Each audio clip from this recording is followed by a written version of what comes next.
One person came and told me, while I was doing Dawah, one non-Muslim came and told me, mind your own business. What should I do? I told him, I gave him incidents.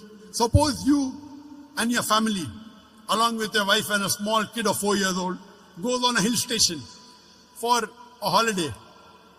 While you're on the hill station, on the hill, when you and your wife are talking, your son, 4 years old, walks away from you and is walking towards the edge of the cliff of the mountain. By the time you realize, he is far away, you can hardly see him. But you say, Ahmad, be careful. But your voice cannot reach there. He's far away. You can see him. While your son is walking towards the edge of the cliff, there's the elderly gentleman standing at the edge of the cliff and admiring beauty.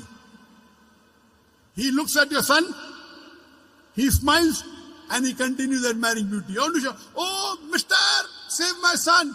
But your voice cannot reach there. Mister, save your son.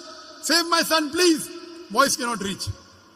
The elderly gentleman looks at your son, smiles. He can see your son walking towards the edge of the cliff.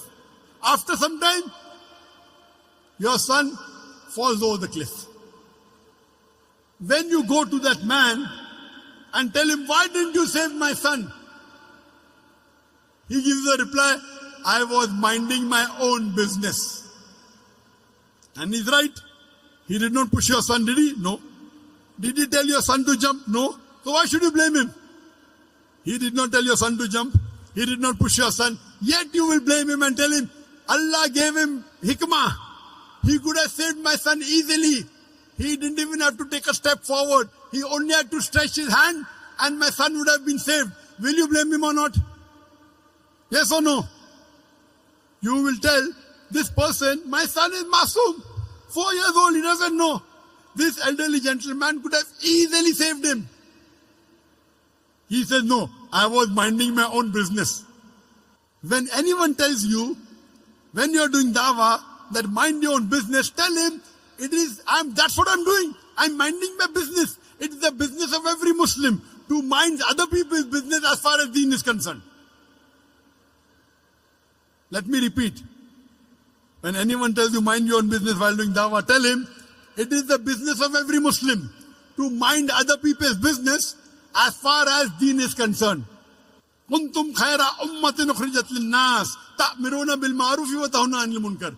We are the best of people because we are enjoying what is good and we forbid what is wrong. That is what we are doing. We are doing our duty. We are enjoying the good and forbidding what is wrong.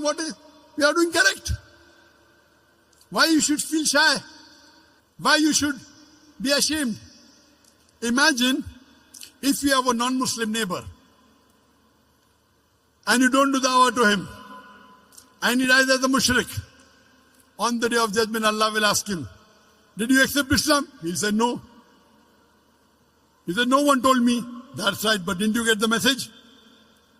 Allah gives the message himself. He didn't accept Islam. He'll go to hell. Allah will ask you, did you deliver the message to your non-Muslim neighbor? And if you say no, you will follow him. You will follow him because to deliver the message to the non-Muslim is fard. If you do not deliver the message to your non-Muslim neighbor, you will follow him and you will also go to hell. Allah subhanahu wa ta'ala says in Surah Al-Asr, chapter number 103, verse number 1 to 3, the criteria to go to Jannah. Rahe Nijad, the way to paradise. Allah says, Wal Asr. Innal insana lafi khusr. Illa alladhina amanu wa amilu salihati wa tawasaw bil haqqi wa tawasaw bis sabr. By the token of time, man is verily in a state of loss. Except those who have faith, those who have righteous deed, those who exhort people to truth, and those who exhort people to patience and perseverance. There are minimum 4 criteria required for any human being to go to Jannah. Number 1 is Iman, belief, faith. Number 2, Amal Salihat, righteous deed. Number 3, Watawasaw bil Haq, inviting people to truth, doing Dawah and Islah. And the 4th, Watawasaw bil Sabr, inviting people to patience and perseverance. There are minimum 4 criteria required for any human being to Jannah. If anyone is missing, under normal circumstances, you shall not enter Jannah.